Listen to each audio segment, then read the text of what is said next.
growing up was really bad. You know, it gave me that motivation to want to make money any way I could. And I never wanted to do what my dad was doing. I never wanted to be a pastor. I never wanted to serve God. I just wanted to make money. You know, it was the mentality I had. I could remember there was a time I watched, there was a movie that was trending when I was growing up. It was about this guy that was famous for robbing a lot of people and all that. So they made a movie of him. When I watched that movie, I just told my mom, I said, you know what, Mom? I don't mind dying to just make you, and I was like maybe 7. So I don't like dying to make you guys rich, man. I don't mind. I don't want to be poor. So I had that kind of mindset when I was growing up, yeah. My house was always full. Remember, young boys. Yeah. It was always full. Smoking weed. Then his friends were Yahoo boys. So Yahoo boys are boys that do fraud. They call them Yahoo boys. Oh. We don't call Yahoo boys or 419. Is Yahoo? Yahoo, yeah. So you know Yahoo.com, yeah. Yeah, it started from there. Oh. Fraud, the internet fraud started from Yahoo. We used to, then you chat from Yahoo. Yahoo had this messenger thing. So you could log on to Yahoo and they would say, who do you want to chat with? You had friends who wanted to date. It started from there. It was more easier then. You just go online and you chat with people from America and then they send you stuff, send you money and all that. So this guy, his friends were Yahoo boys. So they'll come, they'll buy us weed. And after weed, obviously, you need to go eat. And but now you started to smoke weed. I was smoking weed and no more school was not on my mind. I also tried it once and I told my grandmom she's beautiful. I was like, this thing is not, it's not for me. You know. Yeah. And you know, so the guys that do Yahoo, that's the kind of life they live. They smoke weed, they drink. And during the day, they don't work because in Yahoo, most of them, they work at night. Because of the time difference. You know, America is about 6 hours ahead of us. Yeah. So when you work at night, it's during the day there. So they come, they will be taking phones. The client had sent them phones, send them like $4,000. Yeah. You know, so we'll be on the streets. This guy's on the streets. When this guy takes like $4,000, I mean, what made me wanted to do that Yahoo thing? This guy would just take $5,000, buy us weed, say, let's go eat Nigerian food. Then we'll go to the street. Then it takes $50. So in Sunnyside, there are always beggars on the streets there on the Celia's Road or something. So this guy just takes 50 rand, start giving to every beggar. Pa, pa, pa, pa. I was like, wow. So this guy makes money like this. He'll give all the beggars like maybe 500 rands. Pa, pa, pa, pa, pa, pa. Like it's nothing. Like, hey, you know, so I was like, wow, this life. So I started to look up to those guys as mentors. To say, no, man, they're like, guys, you have to do fraud, man. You have to do this thing. You are here. Your parents are sending you money. You are useless. You know, why can't you do Yahoo? You know, we have been doing this thing for 3 years, 4 years. And when you go, they usually... So, Nigerians have this competitive thing about them. So these guys usually host parties just for people to see how their life are improving. So they host parties. This one is hosting this weekend. So when we go to their houses, you see they have a better flat, drinks everywhere. This one is going to tell you how much he just made, how much the client sent him. They had the latest phones. Those guys that do fraud, they always have the latest phones. Like if iPhone 16 was the phone there, they order it from America. So they do it fraudulently to get those things.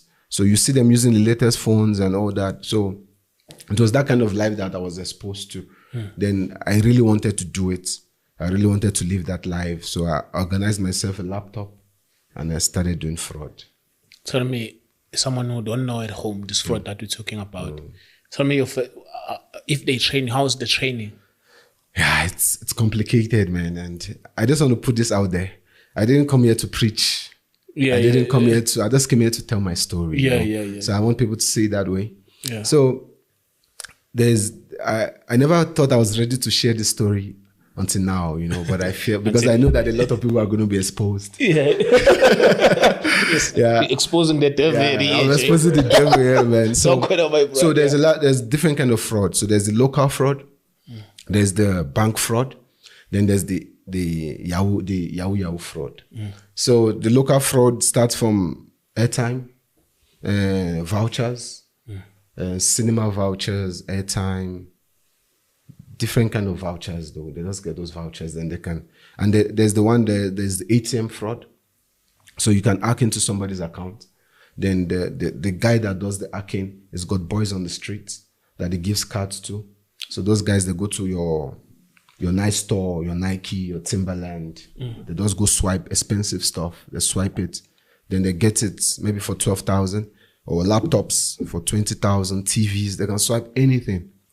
And then they swipe something expensive, then they sell it on the street for half price. That's another that's like street fraud. So there's the one of internet fraud. That was what I was doing. The internet fraud is you go online, you download, you see a nice white guy, you download these pictures online. Yeah. You download these pictures, different kind of pictures. You download it, you save it. Then you register on a dating website. Then when you register on the dating website, you use that picture, then you start bombing. We call it bombing.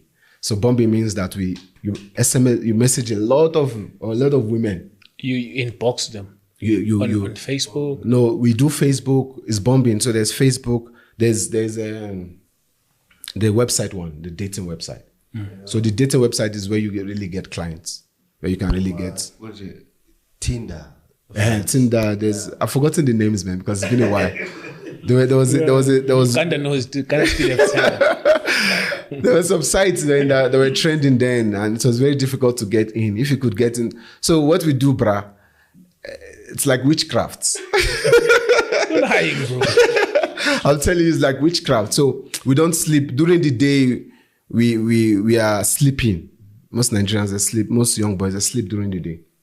Once it's 12, because I know them. When you just go online from like 11, you see all of them, they're coming online, they're coming online, they're coming online, they're coming online. They are there, then you bomb those people. So when you bomb those people, you message those clients, mostly vulnerable women that are vulnerable. How do you see that the woman is vulnerable? Yeah, so then one thing they used to tell you, if you see a white woman that has a pet, she's a good client.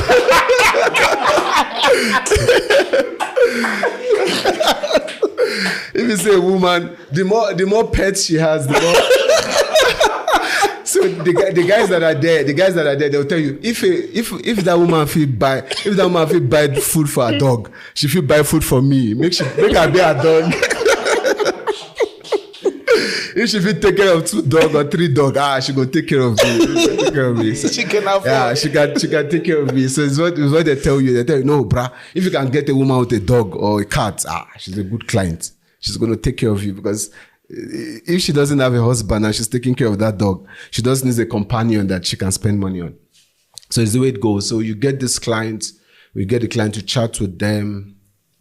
You buy them flowers, buy them chocolate. So internet fraud is broad. The thing is, I would say internet fraud is demonic.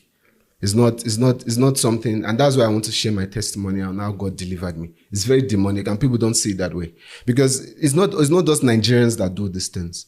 Asians do it. There are hackers that steal people's cards, then they sell it online. Somebody can steal someone's card that has like $1,000 and sell it to you for like $50. Then it tells you this card, when they sell it to you online. So we fraud guys, we know each other online. We connect. It's like a community on its own. We know each other. So let me say I've got a client now, 3 or 4. So I buy those cards online. Then I go. I have to make sure my IP is okay. I use an American IP. The IP address is whereby if they try to search you online, they think you're in America or you're in Los Angeles or something. It shows them that address. So there are a lot of things there. So we have to change your IP, your VPN. You change it. Then you go to that website. Then you buy maybe flowers and chocolates. Then you send it to her. So immediately you send it to her, she believes you are real now, because she's getting flowers. And white people love flowers. And white people love flowers, and she get flowers. And at first, when you start the Yahoo thing, most people that are into it, a client just needs you to call her. I say, hello, baby, how are you? I like your voice. And it's what they always tell you. They'll be like, I like your voice. You sound nice. Some will be like, no, you sound African. You sound like, no, I've been in Africa. Or that. Immediately the client hears your voice. That's it. She believes you. Then the reason why we need, so the reason this, because this fraudulent thing is a community. At first, you just need an address. Like it is a community, you need an address. Then you go into banking details of the client. So if the client can give you an address, you send her flowers. Then you begin to use the address for fraud. So other people also can send something to her address. Also, maybe somebody wants to buy a phone. He doesn't know where to send it to. You can give that person your client's address. Then they send it there. Then when the client, because she trusts you, she sends it to South Africa. Then you and that guy, you split. So it's a huge community. You can't really catch one person. It's huge. So when I started doing fraud, I was making small money, $200, $100. You know, she was sending me. Then I met a guy. He does his own job now is check. He does check. So he knows how to do check. He sends your client's check. It's a fake check. But the client receives that check, then she goes catch the money for you. Yeah, so the client's a fake check. But so they think the clients, they don't know, they think it's a real check. So because of the relationship she has with the bank, immediately she gets the check, the bank, they don't ask much questions. They just say, this client, she's been receiving $5,000, $10,000, $20,000. So if because America is a society whereby they don't think people are fraudulent, you know. So you give her the check, she catches the check. Immediately on her case, she has to send the money immediately because the check is going to bounce the next day. So immediately she takes that check, she has to send the money, $4,000 or $5,000. Send it to you. To you in South Africa. So like $5,000 then was like maybe 30,000 rand around there. So the person who did the check, you split 50-50.